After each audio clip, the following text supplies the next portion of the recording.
when we teach the faith, we really need to essentially address two questions. First, is there a God?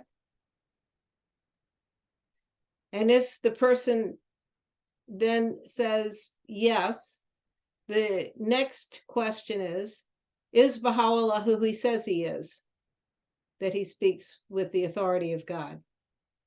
And both of these are yes or no answer questions. Is there a God, and is Baha'u'llah who he says he is? If you agree to both of those, then the follow-up question is, what does that mean for you? So I think that when we approach people these days, we used to teach the Baha'i faith like we were teaching trying to recruit someone to a political party with the social teachings. And that in essence is asking them, do they agree with us? Well, anyone who doesn't agree with our social teachings is brain dead. And so it's probably not worth spending a lot of time talking to them if they don't believe in the abolition of prejudice and the equality of men and women and so forth.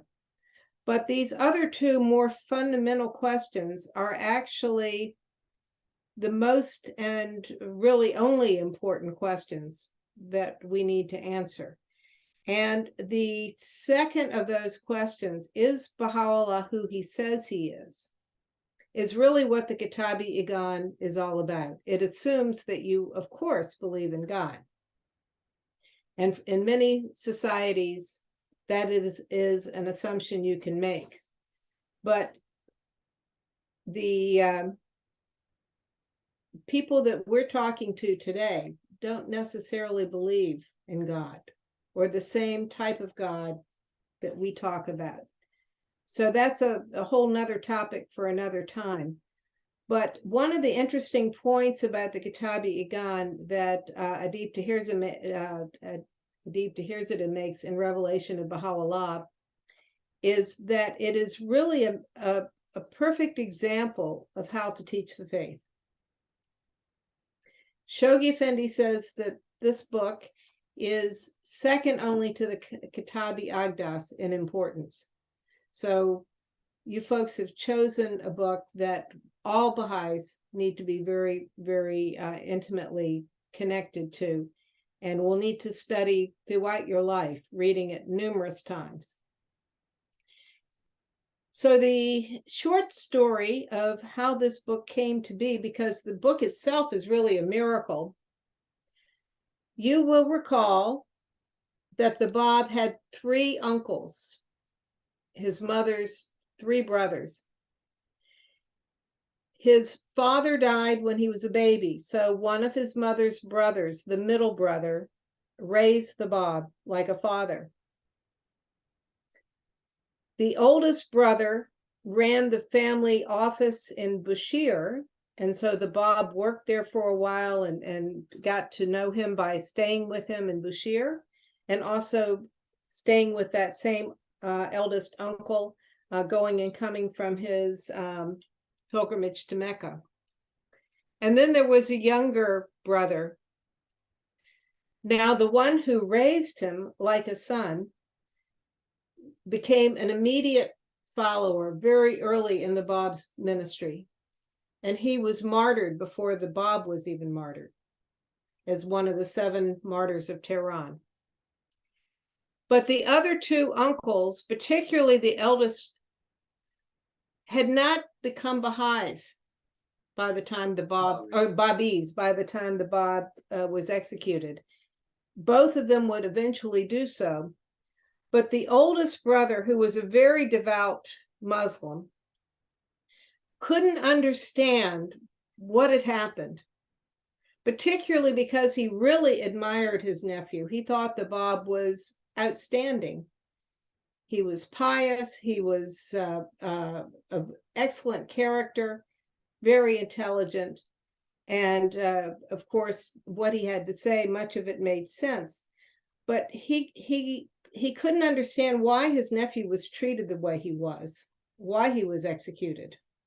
And he also couldn't believe that the Gayyam, the one that Shia Muslims were waiting for, had come from his own family, someone he was that intimately associated with. You can imagine, to find out that one of your close relatives is a messenger of God. I mean, would you accept that person? Wouldn't that seem very strange that it was someone in your own family that you saw in all kinds of intimate situations?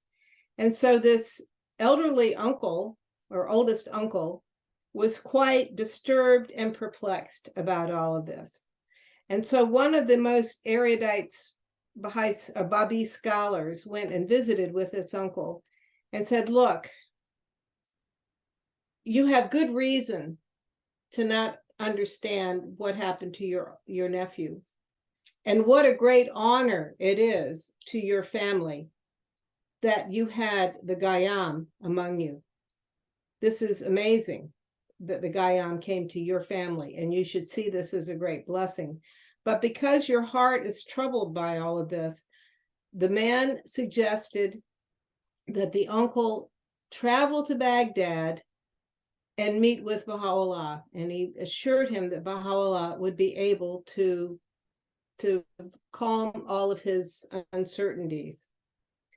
So the uncle decided to do that. And of course, Baghdad is not very far from the holy city of Karbala, which is where the Bab's mother had taken up residence after the Bab was martyred. So he said to his younger brother, well, come on, let's go visit our sister in Karbala. And while we're at it, we'll also go to Baghdad. So the younger brother didn't know the full intent of the older brother's journey, but agreed to come along. And when he gets to Baghdad, and his brother says, and by the way, the reason we're here is we're going to go see Baha'u'llah, the last remaining major leader of the Babis, his younger brother balks and says, no, I don't want to go near that guy, our nephew was all trouble, look at what happened. I'm not going near him. So they went to Karbala, saw the sister, and then ended up going back to Baghdad. And even though the younger brother did not meet with Baha'u'llah, the oldest of the three uncles did. And ultimately, the youngest uncle would also come along to become first a Babi and then a Baha'i. But the older one was granted a visit with Baha'u'llah, and Baha'u'llah asked him to write down his questions, which he did, and submitted them to Baha'u'llah. Baha'u'llah responded by writing the Kitab-i-Íqan, the Book of Certitude. How long did it take Baha'u'llah to write the Kitab-i-Íqan? It's 180 pages. Less than 48 hours. Exactly, Sarush. You get the gold star for the evening. All right. 2 days and 2 nights. He wrote the whole thing, which is one of the signs that he is who he says he is. And what was he essentially answering? He was answering the question, who was the Bab and why was he persecuted? Why was he executed? That is the big question that the uncle wants to understand. So fortunately, this wasn't an intimate letter to the uncle, but one that mankind will be studying until the next messenger of God arrives. One of the most weighty of all the books that we have. Now we have to remember, who is he writing to? He's writing to a devout Muslim who knows the Quran inside and out. The average young person during that time period in Iran, if they were able to get an education, would be asked by their teachers to essentially memorize the Quran. So this uncle was very familiar with it. Okay, let's get into the text itself. Now, there are 2 parts to this book, and I'm hoping that we will finish part 1, if not next week, the following week. And So tonight we are going to try to get through the first 23 pages of this 180-page book. So needless to say, I'm going to run through some parts of it very quickly. But the first page or page and a half is very important because he's telling the uncle that he's on a spiritual search. And what do we need to do to properly be on a spiritual search? So, Mariah, can I pick on you and ask you to read what's on the screen? Sure. In the name of our Lord, the exalted, the Most High, no man shall attain the shores of the ocean of true understanding, except he be detached from all that is in heaven and on earth.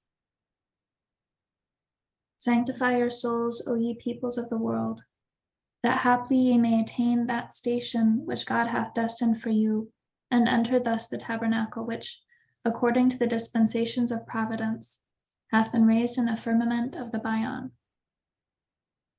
Can you keep going, please?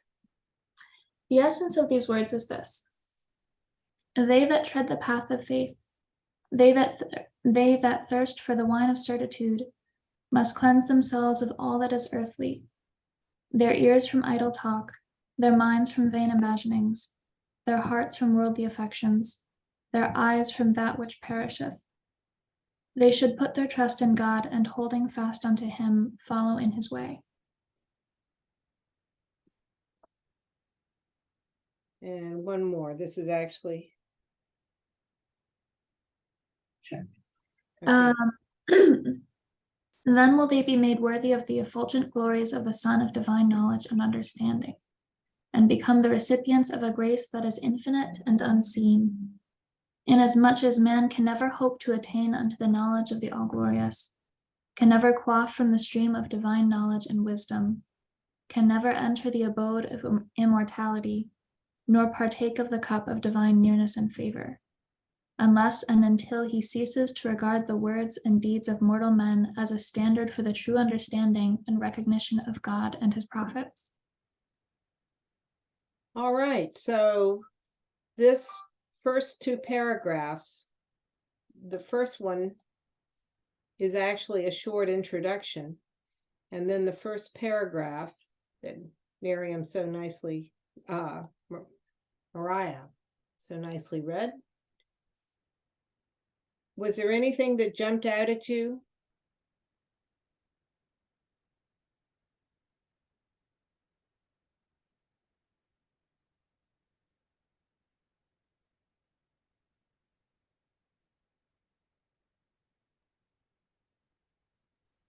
I think the very start in the beginning part where it talks about no man shall attain the shores of the ocean of true understanding except he be detached from all that is in heavens and on earth. I think that's, in my opinion, like Baha'u'llah kind of saying like, yes, you are like a strong believer in the Muslim cause, but also like if you really want to know what actually happened and what is actually going on, then you need to be detached from Right. that essence that you're involved in. Right. Good point.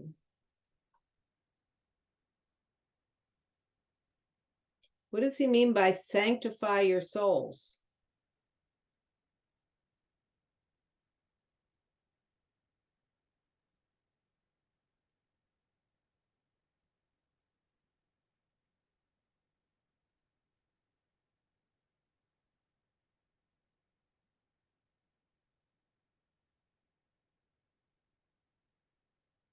That's a pretty tall order, to sanctify your souls. I wonder if like to sanctify something is to like make it holy or sacred or in some way. So I don't know if it's like referring to the idea that, you know, understanding that like a soul is noble, that we are created noble, and like understanding that capacity that is within human beings, that's like the first step to even be able to like open the door into everything of what this means. Right. Good point. I don't really know what that term means. But I think you're on the right path to understanding, and we all are being called to do that, sanctify our souls. I looked up the like actual dictionary definition too, and in addition to what Shooting said, it's also like to set apart. And so I think what sticks out to me too is that it's going to the first sentence, you know, that no one should attain the shores unless he be detached. So part of it is sanctifying your souls, do what sets us apart from others and get to the station that has been destined for us. So to make the exception, I think. That's great. Thank you for looking that up. That's good. To set ourselves apart. And then he goes on and he uses the word certitude in the first 3 or 4 pages. I think he uses it 3 times. You notice this is called the Book of Certitude. It's not called the Book of Faith. Why do you think that is?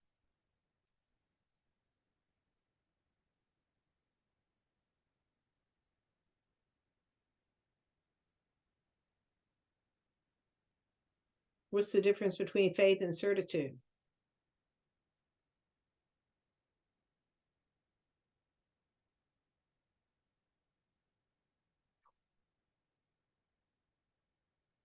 I think of certitude as more as certainty, whereas faith, I think of it as more just, I don't want to say it's like blind belief, but it's more trust, you know?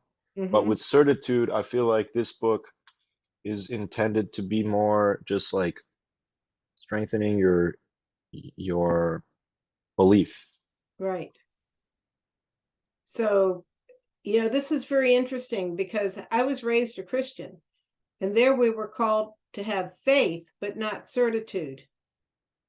Faith means that you're taking a leap of understanding. Certitude means you 100% know, right? You're certain that this is the right thing. The definition I looked up is one of the definitions was absolute conviction. Right. So if we are absolutely certain that Baha'u'llah is who he says he is, and that he is God's messenger for this day, and he says to jump over a fire 4 times a day, our only question is, how big is the fire and what time do you want me to jump, right? That's certitude.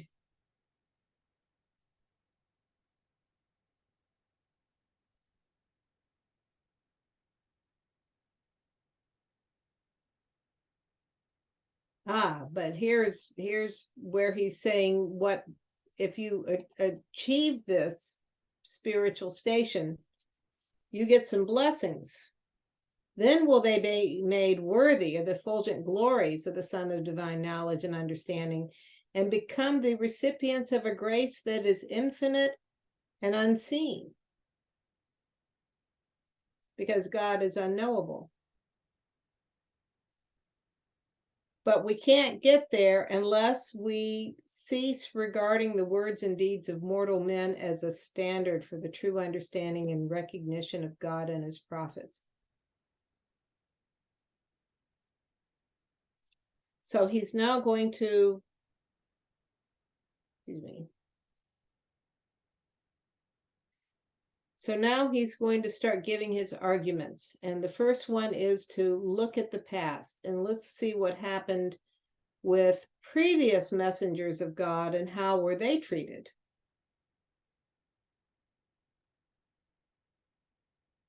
Because whenever they came, the portals of grace did open and the clouds of divine bounty did rain upon mankind, and the light of the unseen did shine above the horizon of celestial might. Yet they all denied him, turned away from his face, the face of God himself.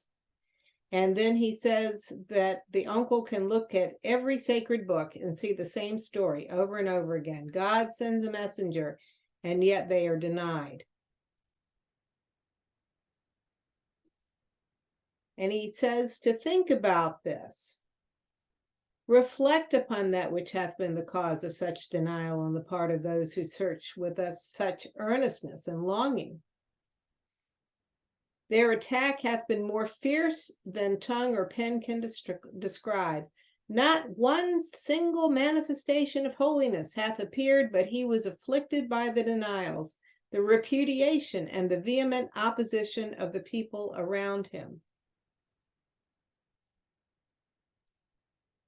And then he gives us a promise. Mateen, can you read this one, please? Should you acquaint yourself with the dignities heaped upon the prophets of God, and apprehend the true causes of the objections voiced by their oppressors, you will surely appreciate the significance of their position.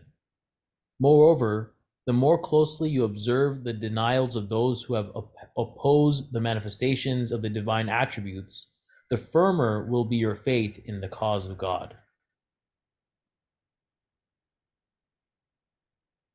So this last week, I was checking up on YouTube to see what kind of Baha'i videos might be available, because we looked like we were going to need one in case a speaker didn't show up for a meeting on Friday night, and was really sort of amazed at the attack videos that currently populate Baha'i if you search on YouTube.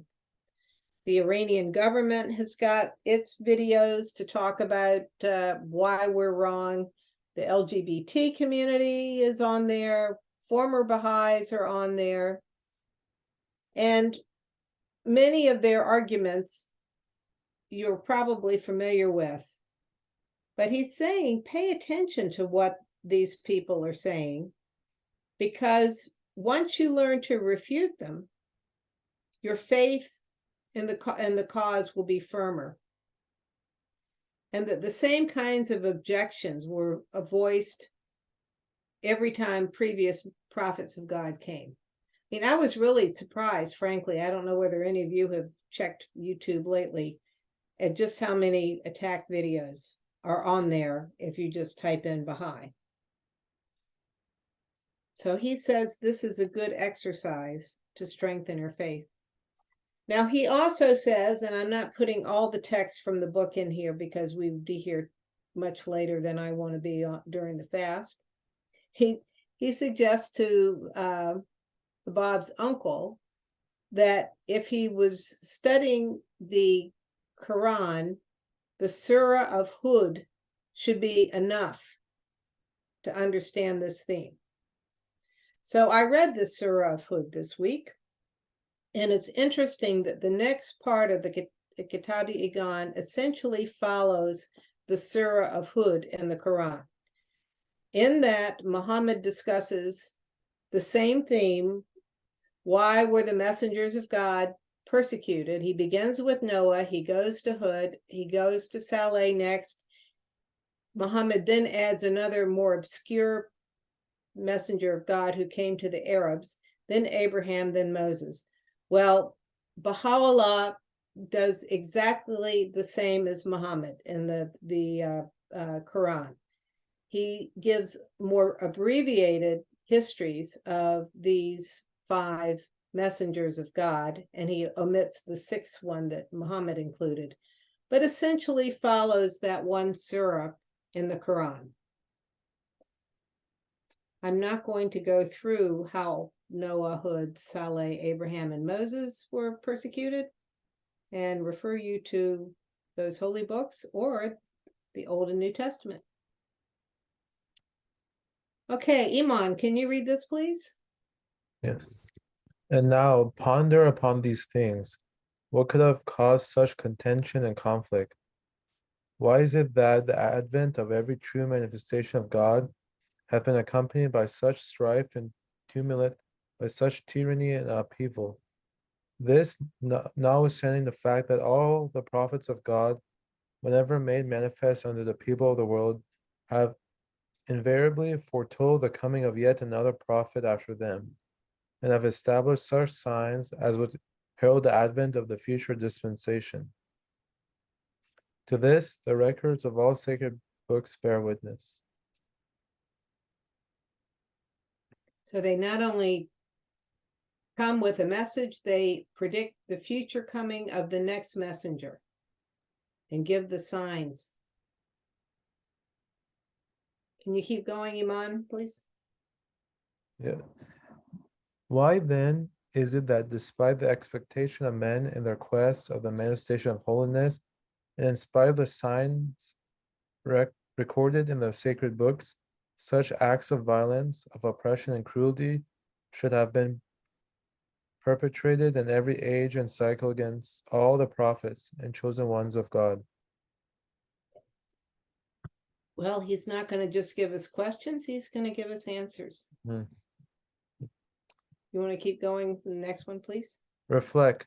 What could have been the motive for such deeds? What could have prompted such behavior towards the revealers of the beauty of the all-glorious?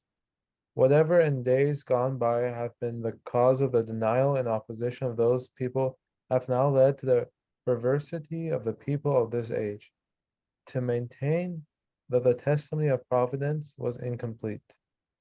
That is, hath therefore been the cause of the denial of the people is but open blasphemy. What does he mean by that last sentence? To maintain that the testimony of providence was incomplete, that it hath therefore been the cause of the denial of the people, is but open blasphemy. What's Baha'u'llah talking about there?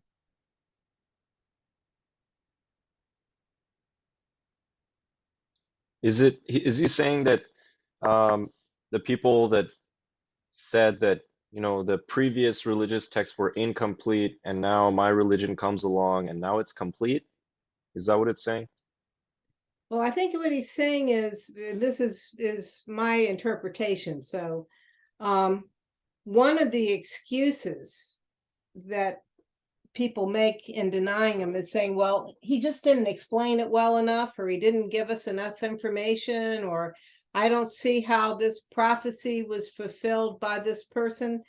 So therefore, it's the messenger's fault because they didn't give us a complete testimony that would have been what we needed to fully accept them. And Baha'u'llah is saying that such an assertion is actually blasphemous. In other words, it goes against God. Why would God send us a messenger and not have that messenger give us enough information? You see, it wouldn't have been fair. It wouldn't be fair of God to send a messenger who doesn't give us enough information to accept him.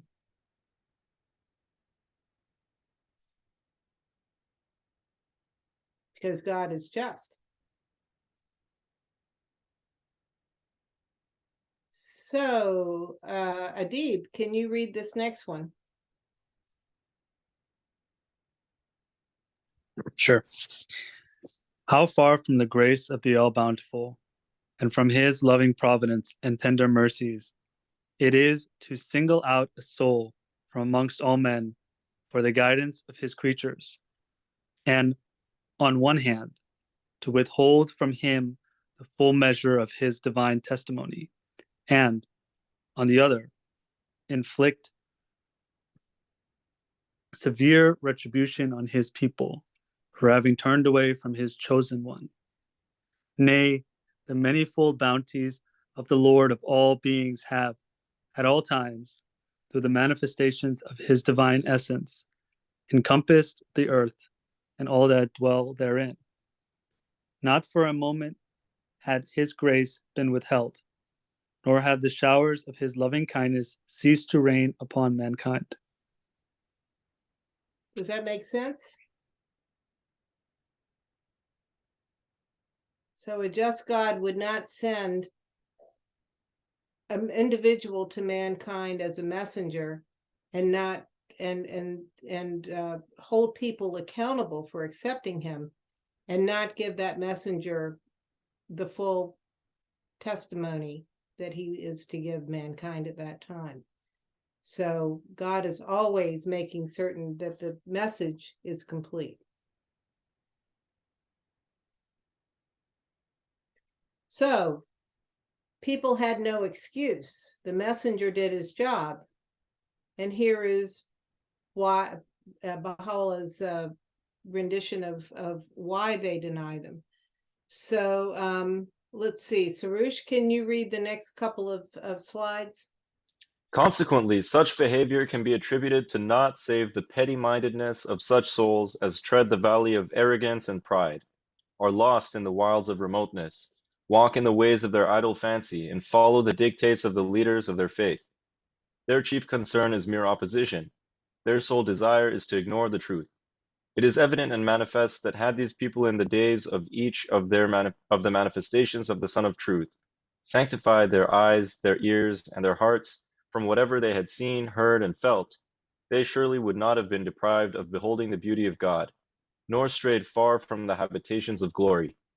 But having weighed the testimony of God by the standard of their own knowledge, gleaned from the teachings of the leaders of their faith, and found it at variance with their limited understanding, they arose to perpetrate such unseemly acts.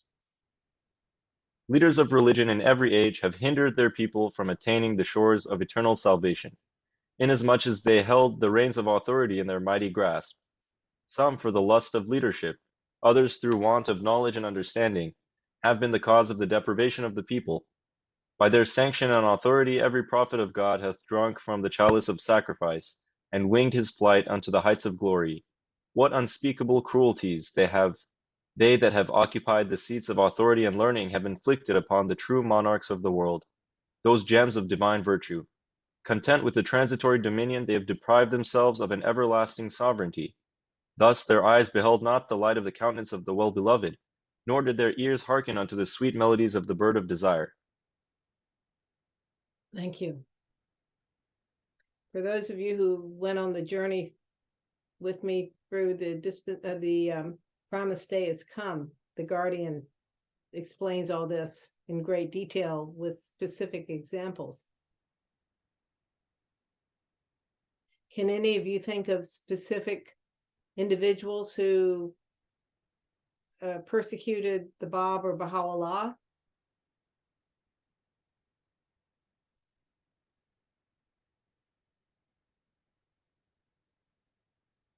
Nasruddin Shah? And did he do it? Why did he do it? I'm not sure why he. I mean, he was. I think Amir Kabir or whoever the second in command was also trying to convince him, Right. sway him one way or the other. But I think he also might have just been a cruel person and just did not like the Babis. Well, you remember that the Shah during the Bab's time was actually interested in knowing more, was open-minded about him. And it was his Grand Vizier who wanted the lust of leadership, was afraid that he would lose his influence over the Shah if he met the Bab, who arranged for the Bab to be taken to Maku and not to Tehran to meet the Bab as had originally been intended. I mean, the Shah as had originally been intended. So, we have these kinds of examples, and there are many more. I mean, look at why today are the Muslim clergy in Iran persecuting the Baha'i community there. In some cases, it's lust for leadership, and in other cases, it's people who don't know any better. This Right? is Go a side note, but to that story, there's actually, how like there's Turkish dramas and like old like historical shows that are becoming more and more popular. There's actually an Iranian show that has gained a lot of popularity that depicts the time of Nasruddin Shah. And my aunt and uncle were actually telling me about it and how that at that time, like there's a part of the show where they say that there's like a noble religious leader sending letters to the Shah, and then it depicts the Grand Vizier like trying to just sway the Shah in one direction, and it's like depicted in the show. And my aunt and uncle were like, "Oh my God, that's Valhalla!" Like the show. You know what I mean? It's like one of those like shows, like Magnificent. These shows that are really popular, like across international TV markets or whatever. Interesting, very interesting. Well, right now there's a series called The Chosen, Are you familiar with that? It's about essentially focused on the disciples of Christ and Christ's ministry. And they show the Pharisees, who were actually part of a reform movement in Judaism. They weren't the hardest core of the rabbis, but them trying to build a case against Jesus to get him in big trouble, and which we know actually happened. And in a few cases, it's lust for leadership, but in several other cases, it's want of knowledge and understanding. All right, so let's move on here.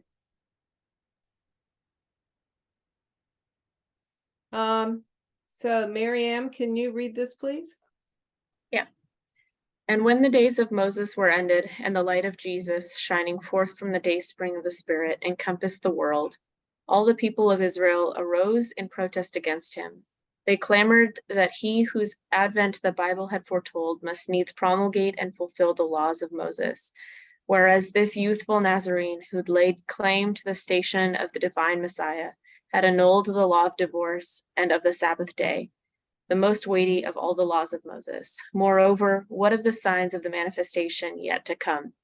These people of Israel are even unto the present day still expecting that manifestation which the Bible hath foretold. Can I get you to read the next one, please? How many manifestations of holiness, how many revealers of the light everlasting have appeared since the time of Moses, and yet Israel, wrapped in the densest veils of satanic fancy and false imaginings, is still expectant that the idol of her own handiwork will appear with such signs as she herself hath conceived. Thus hath God laid hold of them for their sins, hath extinguished in them the light, the spirit of faith, and tormented them with the flames of the nethermost fire. And this for no other reason except that Israel refused to apprehend the meaning of such words as have been revealed in the Bible concerning the signs of the coming revelation. As she never grasped their true significance, and to outward seeming, such events never came to pass, she therefore remained deprived of recognizing the beauty of Jesus and of beholding the face of God, and they still await his coming. So what do you think about Baha'u'llah's analysis of the Jews?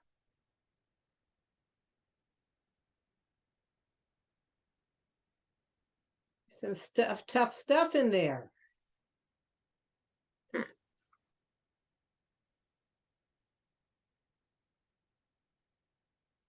Thus hath God laid hold of them for their sins, hath extinguished in them the spirit of faith, and tormented them with the flames of the nethermost fire. I particularly find it interesting, hath extinguished in them the spirit of faith.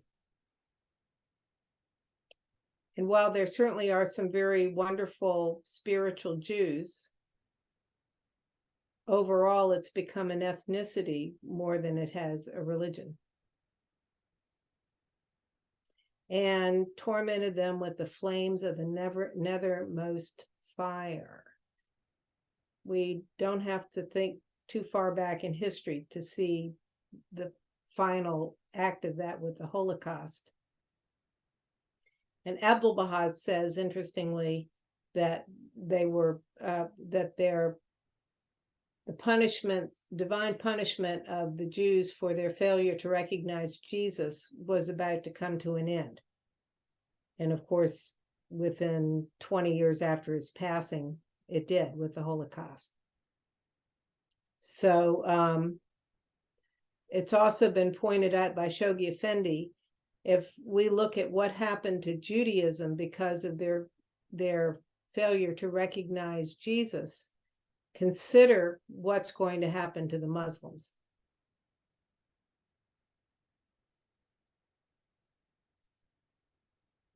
And still they await his coming. It was actually interesting. I lived 18 years in Israel and learned a little bit of Hebrew. And there are Jewish religious sects that are still, they believe the Messiah is coming very soon. They keep looking at big popular rabbis to see if any of them fulfill the criteria, because one of the problems for them is the return of the Jews to Israel signals the coming of the Messiah. There were even bumper stickers on cars in Hebrew said, Messiah now. It's, as a Baha'i, very interesting to see that.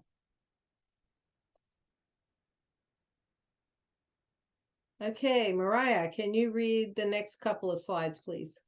Sure. Every discerning observer will recognize that in the dispensation of the Quran, both the book and the cause of Jesus were confirmed. As to the matter of names, Muhammad himself declared, I am Jesus. He recognized the truth of the signs, prophecies, and words of Jesus and testified that they were all of God. In this sense, neither the person of Jesus nor his writings hath differed from that of Muhammad and of his holy book, inasmuch as both have championed the cause of God, uttered his praise, and revealed his commandments.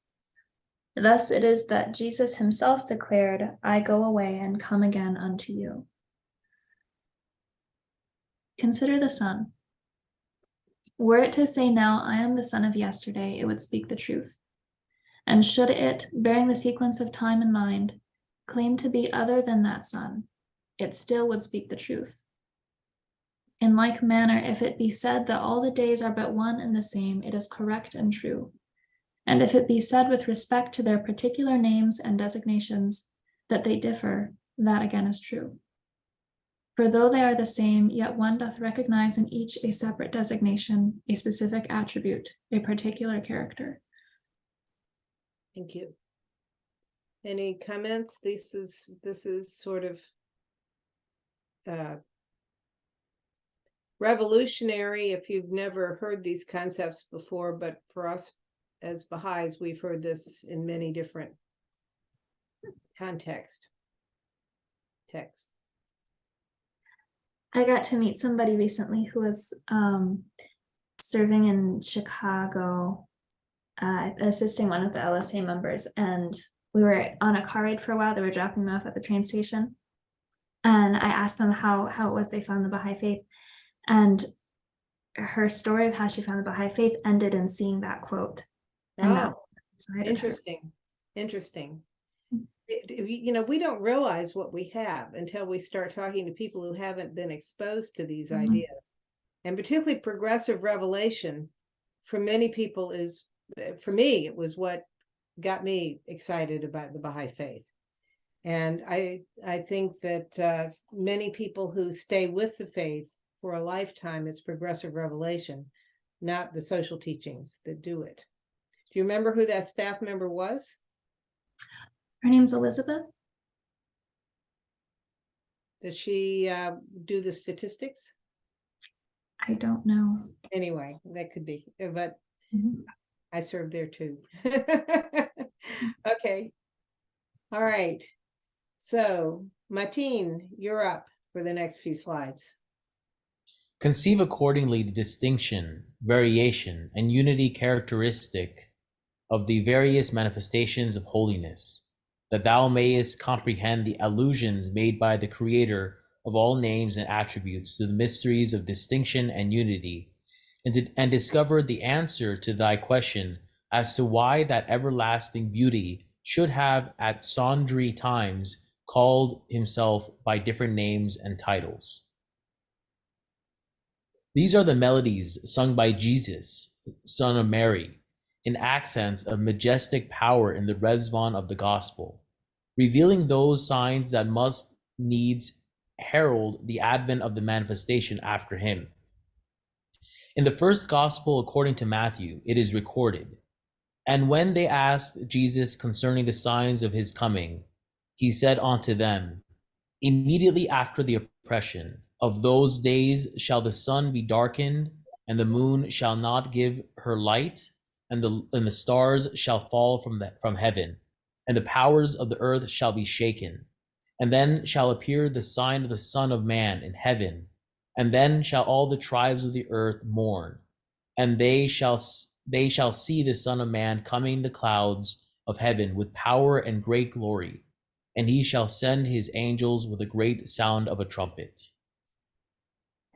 So friends, we are now starting into a lengthy section of the Kitáb-i-Íqán that is essentially Baha'u'llah tutoring us into how to look at divine prophecy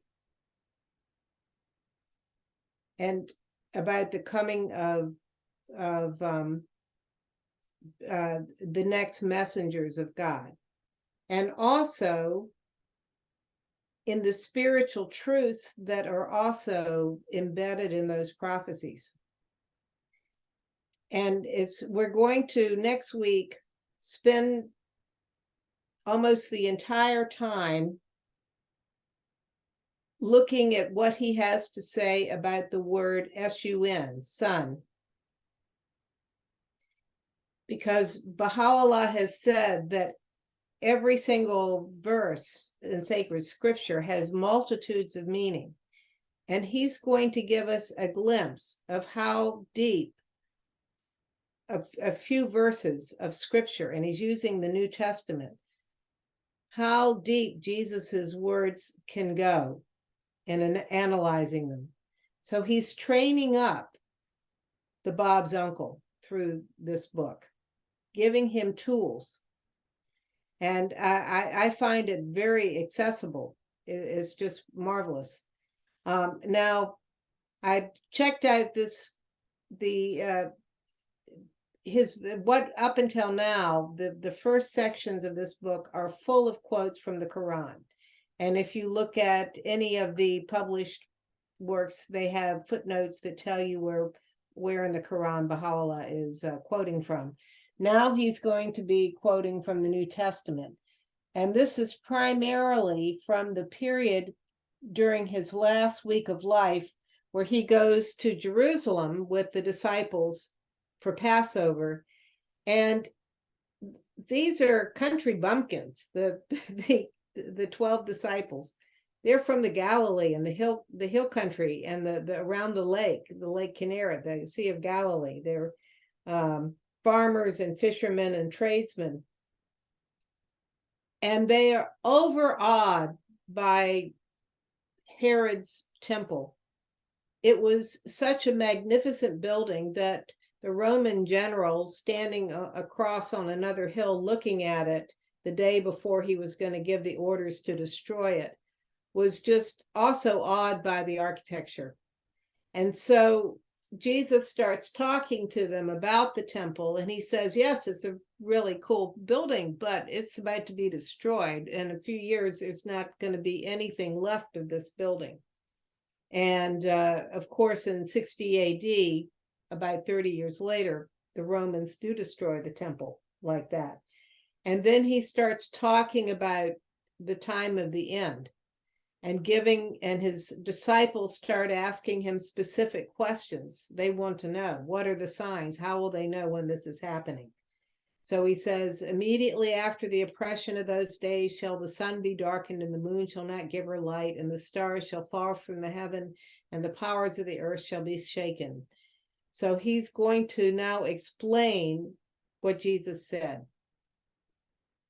which will also explain why the Christians didn't accept Muhammad.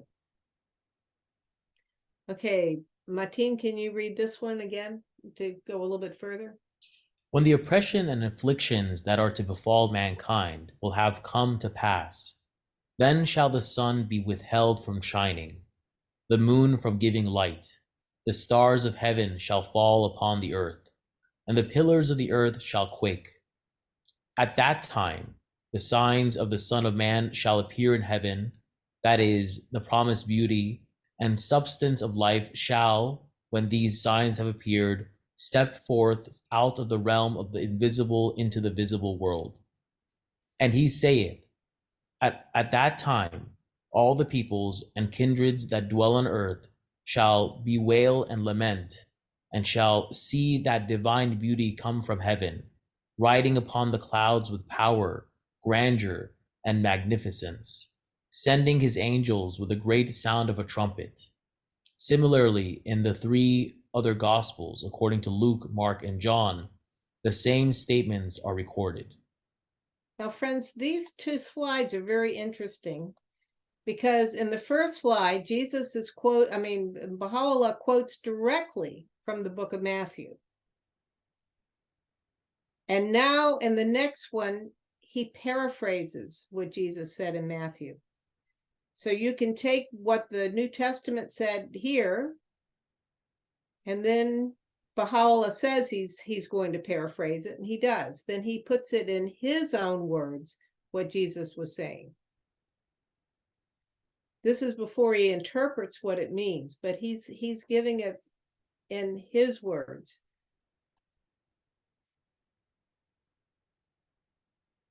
Martin, can you finish Yeah. this up here? Inasmuch as the Christian divines have failed to apprehend the meaning of these words, and did not recognize their object and purpose, and have clung to the literal interpretation of the words of Jesus, they therefore became deprived of the streaming grace of the Muhammadan revelation and its showering bounties. The ignorant among the Christian community, following the example of the leaders of their faith, were likewise prevented from beholding the beauty of the King of Glory, inasmuch as those signs which were to accompany the dawn of the sun of the Muhammadan dispensation did not actually come to pass. So remember, he's writing to a devout Muslim, and it is explaining why the Christians didn't accept Islam. All right, let's see. Shireen, can you read this one, please? Of course. Thus, ages have passed and centuries rolled away, and that most pure spirit hath repaired unto the retreats of its ancient sovereignty. Once more hath the eternal spirit breathed into the mystic trumpet, and caused the dead to speed out of their sepulchres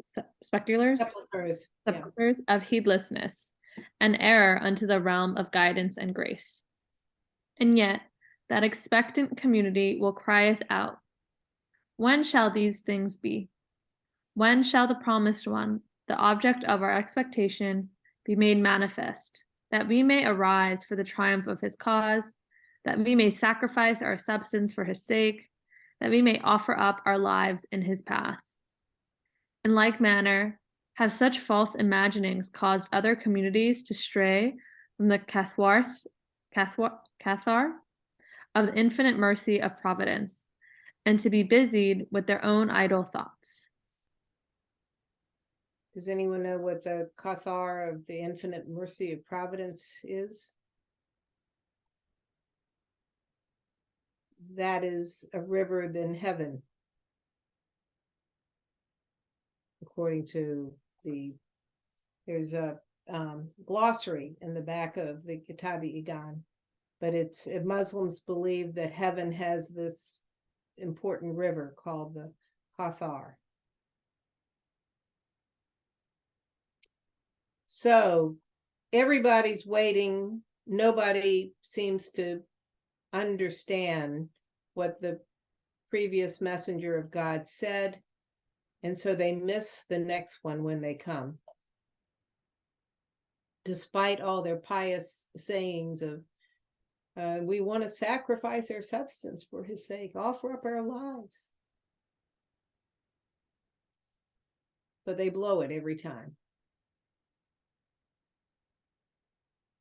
Now we're going to go into another passage. Shireen, can I get you to read this one as well, please? Beside this passage, there is yet another verse in the Gospel, wherein he saith, Heaven and earth shall pass away, but my words shall not pass away.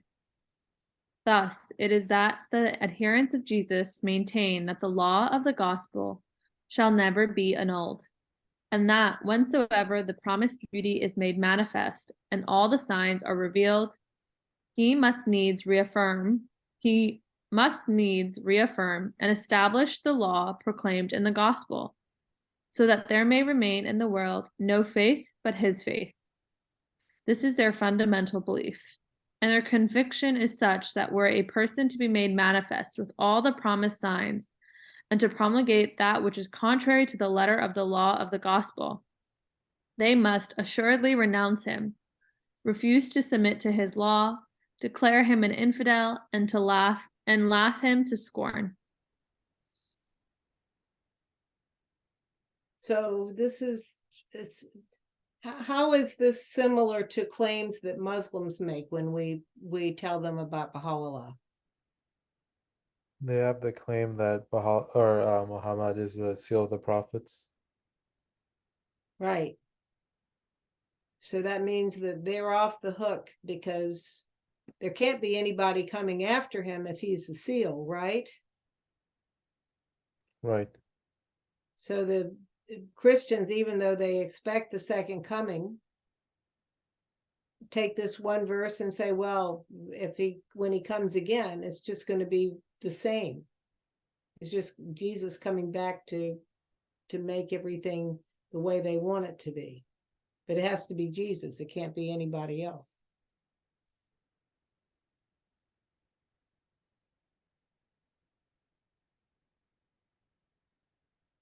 Let's see. Shireen, could you also read this, please? This is proved by that which came to pass when the son of the Muhammadan revelation was revealed. Had they sought with a humble mind from the manifestations of God in every dispensation, the true meaning of these words revealed in the sacred books, words the misapprehension of which hath cost men to be deprived of the recognition of the Sadratul Muntaha, the ultimate purpose, they surely would have been guided to the light of the Sun of Truth, and would have discovered the mysteries of divine knowledge and wisdom. What's the Sudarata Muntaha? The ultimate purpose? No. Good answer.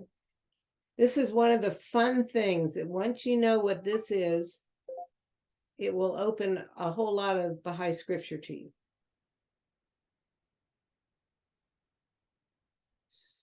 So, I don't see hands going up. All right, the Sudaratul Muntaha is the tree at the end of the road. So think of, like these southern plantations out in the middle of nowhere, that they have this magnificent drive going out from the plantation house to the wilderness. And the last tree on that drive is a Sudaratul Muntaha. It marks where civilization ends and the wilderness begins. So at the end of this drive is the spirit world and the material world. So this tree marks the point between this world and the next. And when Baha'u'llah talks about, lo, the nightingale of paradise sings upon the twigs of the tree of eternity with holy and sweet melodies, what he's saying is the messengers of God are like birds sitting on this tree. The tree is at the edge between the spirit world and this world. So the bird high up in this tree, that's the messenger of God, understands and sees the spirit world. And he also understands and sees this world. And he tells the people in the spirit world what's going on here, and he tells us what's going on in the spirit world. So they have been deprived of recognizing that bird that's going to tell them what they need to know and what they want to know. That's why we had that beautiful bird, Mishkan Galam calligraphy. It represents the messengers of God, the manifestation of God, the bird sitting on that tree at the end of the road. Such a beautiful image. They blew it by not recognizing Muhammad. They didn't see the bird. Thank you for sharing the meaning of that. I wish I'd known that about 20 years ago. It would have made so much Baha'i scripture make sense to me, that didn't. Okay, so Sarush, can you get this, please?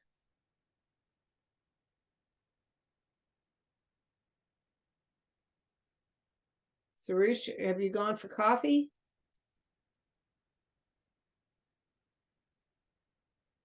He's got a coffee cup on there. Okay, Mariah, can you get this one, please? Sure.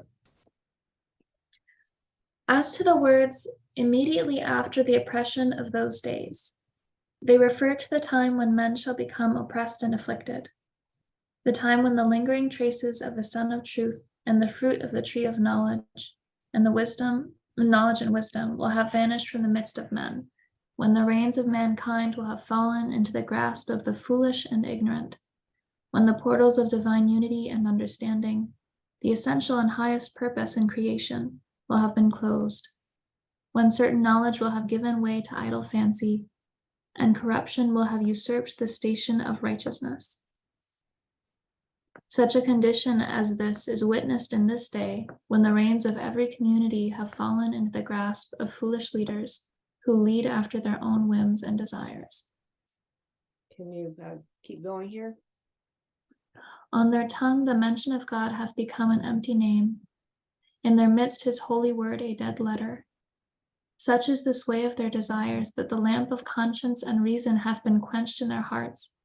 And although the fingers of divine power have unlocked the portals of the knowledge of God, and the light of divine knowledge and heavenly grace hath illumined and inspired the essence of all created things, in such wise that in each and every thing a door of knowledge hath been opened, and within every atom traces of the sun have been made manifest.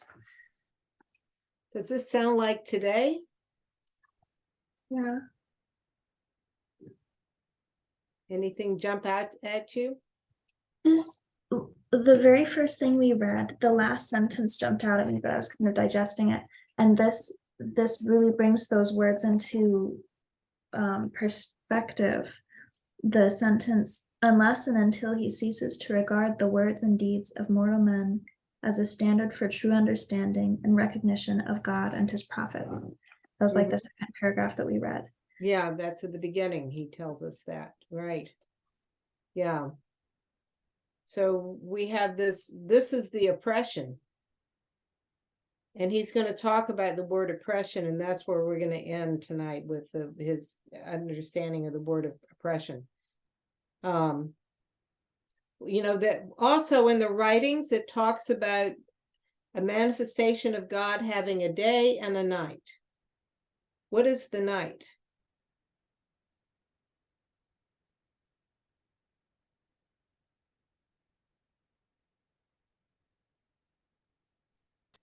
Do you mean the same night that was mentioned a little earlier when the moon wouldn't shine and the stars would fall from the sky?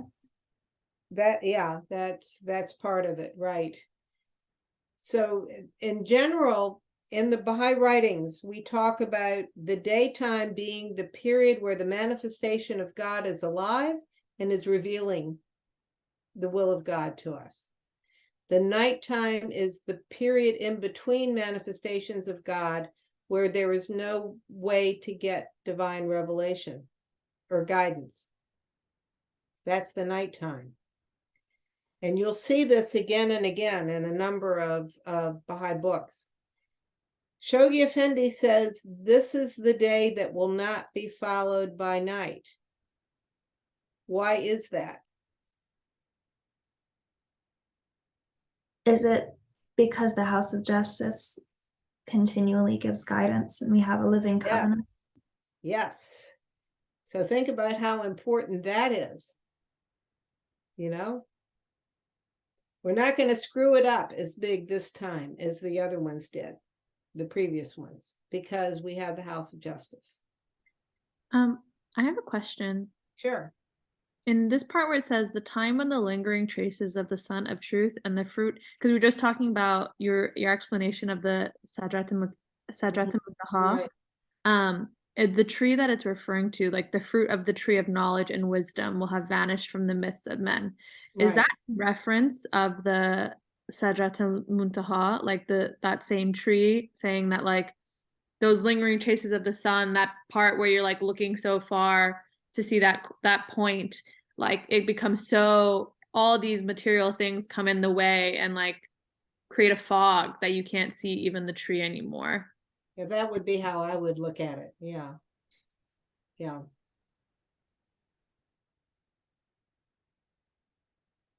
Good point. So, on their tongue the mention of God hath become an empty name, in their midst of his holy word a dead letter. Such is the sway of their desires, that the lamp of conscience and reason hath been quenched in their hearts. And this, although the fingers of divine power have unlocked the portals of the knowledge of God, and the light of divine knowledge and heavenly grace hath illumined and inspired the essence of all created things. In such wise that each and everything a door of knowledge hath been opened, and within every atom traces of the sun have been manifest. So even at the time God is sending this fabulous revelation, and everything in creation is manifesting it, people have lost their way. His holy word has become a dead letter. The mention of God hath become an empty name. Isn't that pretty much true today, right?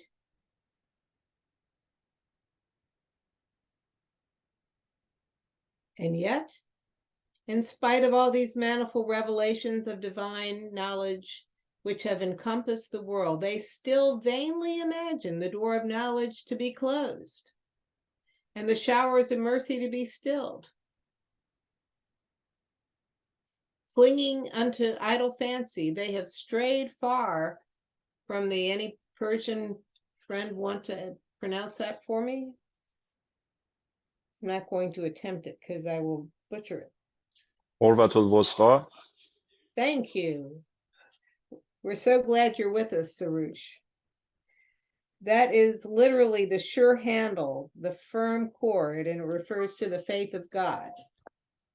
Their heart shall not be inclined to knowledge, and the door thereof neither think of its manifestations, inasmuch as in idle fancy they have found the door that leadeth unto earthly riches, whereas in the manifestation of the revealer of knowledge, they find naught but the call to self-sacrifice.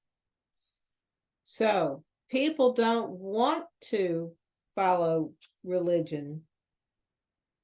They have figured out how to go a different way that leads to earthly riches, whereas the manifestation of the revealer of knowledge calls on us to sanctify ourselves, right?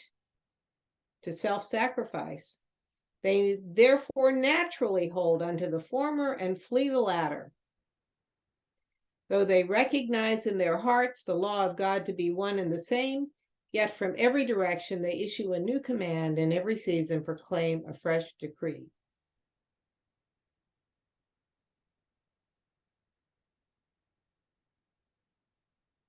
So he's going on here. I'm looking at the time and want to get this over with in a few minutes, so come to a good stopping place.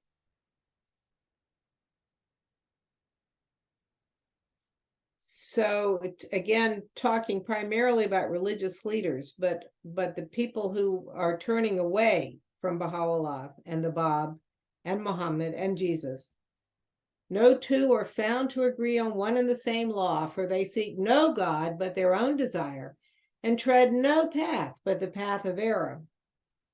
In leadership, they have recognized the ultimate object of their endeavor, and account pride and haughtiness as the highest attainments of their heart's desire. They have placed their sordid machinations above the divine decree, have renounced resignation unto the will of God, busied themselves with selfish calculation, and walked in the way of the hypocrite. Does this sound familiar? Look at what's coming out of Hollywood. Place their sordid machinations above the divine decree. I mean, it doesn't take rocket science to know what moral behavior looks like. But we don't want moral behavior. With all their power and strength, they strive to secure themselves in their petty pursuits, fearful lest the least discredit undermine their authority or blemish the display of their magnificence. Were the eye to be anointed and illumined with the collyrium of the knowledge of God, it would surely discover that a number of voracious beasts have gathered and preyed upon the carrion of the souls of men. Carrion is like the dead body. Well, collyrium. And collyrium, I've forgotten what that is. Someone want to look up collyrium quickly?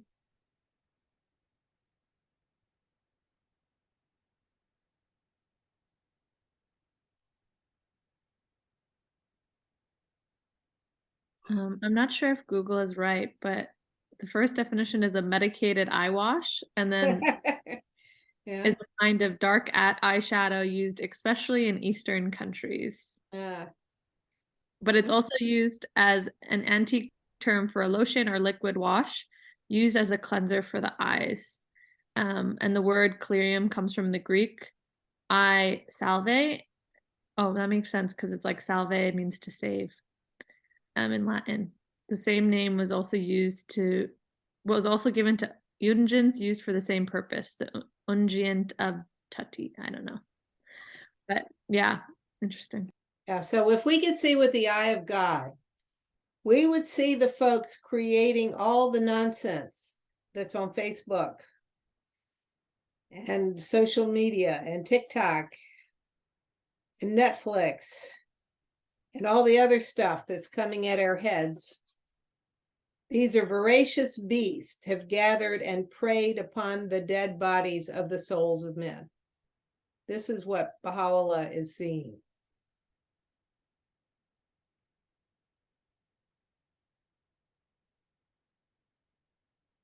Mateen, can you read? What oppression is greater than that which hath been recounted? What oppression is more grievous than that a soul seeking the truth and wishing to attain unto the knowledge of God should know not where to go for it and from whom to seek it? You may notice that the House of Justice has been using this quote a lot in the last few years in its letters. What oppression is more grievous than that a soul seeking the truth and wishing to attain unto the knowledge of God should not know where to go for it and from whom to seek it?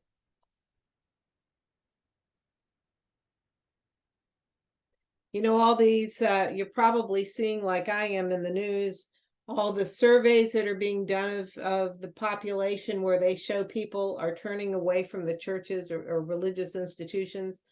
They're spiritual, but they're not religious, is what they call themselves, because they don't know where to go. They're not finding it in the traditional channels for finding spiritual truth, the knowledge of God, and they don't know where to go for it. Fortunately, we have an answer.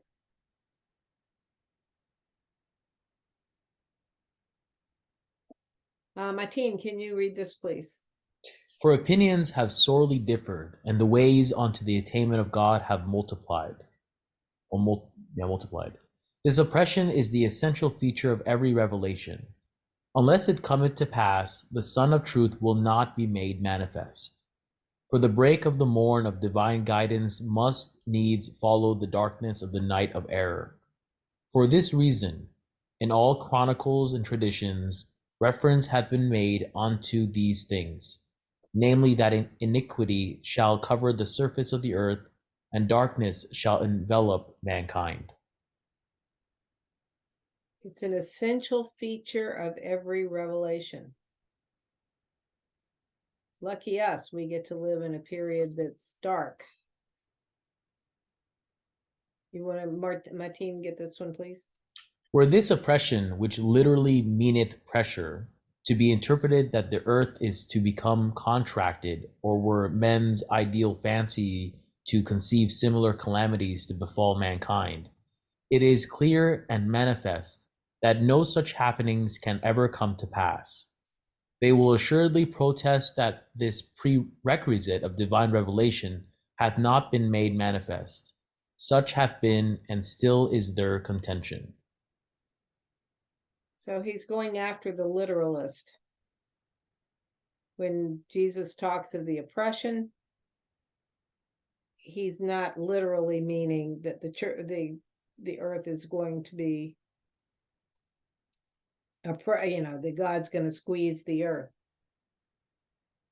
So Martin, one more, please. Whereas by oppression is meant the want of a capacity to acquire spiritual knowledge and apprehend the word of God, by it is meant that when the day star of truth hath set, and the mirrors that reflect his light have departed, mankind will become afflicted with oppression and hardship, knowing not whither to turn for guidance. So this is pretty clear. He's taken this one word and given us a very good analysis of what it means.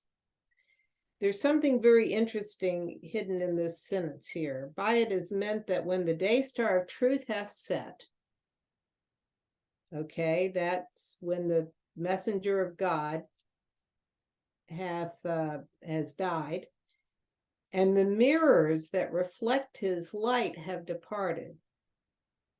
What does he mean by the mirrors that reflect his light have departed?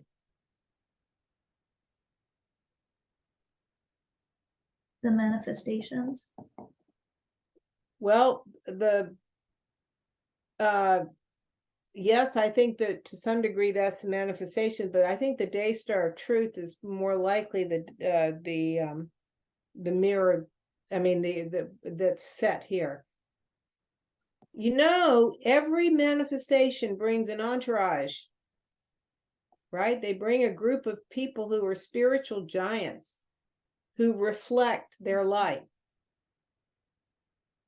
St. Peter, we have Qudus and Mullah Hussein and of course Abdul Baha, but also Mirza Musa and all these other really incredible people who were part of the entourage. Mm-hmm. After these people who reflect the light, then it really becomes dim. You lose the sun, but you still have these mirrors who reflect his light, who were the people who were with him. Mary Magdalene, the greatest holy leaf. But after they've gone, then it gets even darker. Almost done. So Sarush, can you get the last 2 slides for the evening? Thus we instruct thee in the interpretation of the traditions and reveal unto thee the mysteries of divine wisdom, that haply thou mayest comprehend the meaning thereof, and be of them that have quaffed the cup of divine knowledge and understanding. Okay. So any comments or questions on what we've gone through this evening?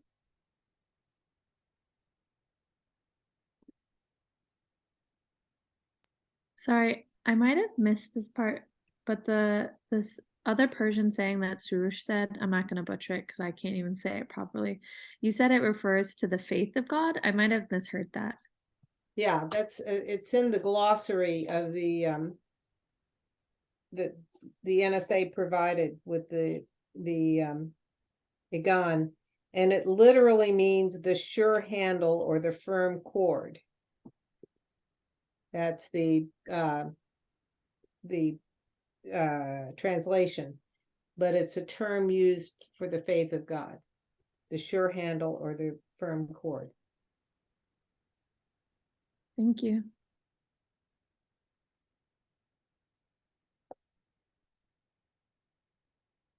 So how was their pace this evening? We covered a lot of heavy duty material.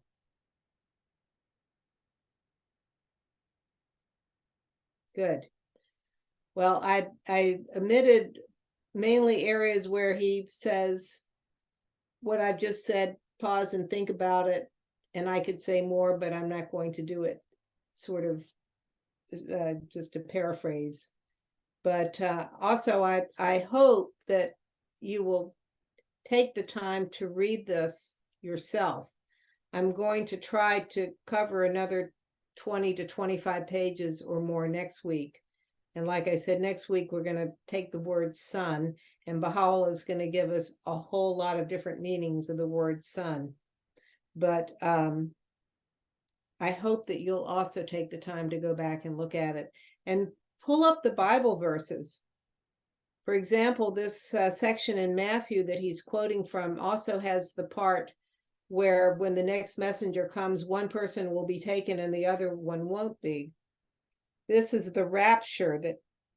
This is where some Christians get this whole idea of the rapture, that all of a sudden you'll be driving along and the driver will be taken literally to heaven and the passengers will be left in the car and it will crash. I mean, there's actually the whole Left Behind series of Christian movies and books that came out about 20 years ago were based on that.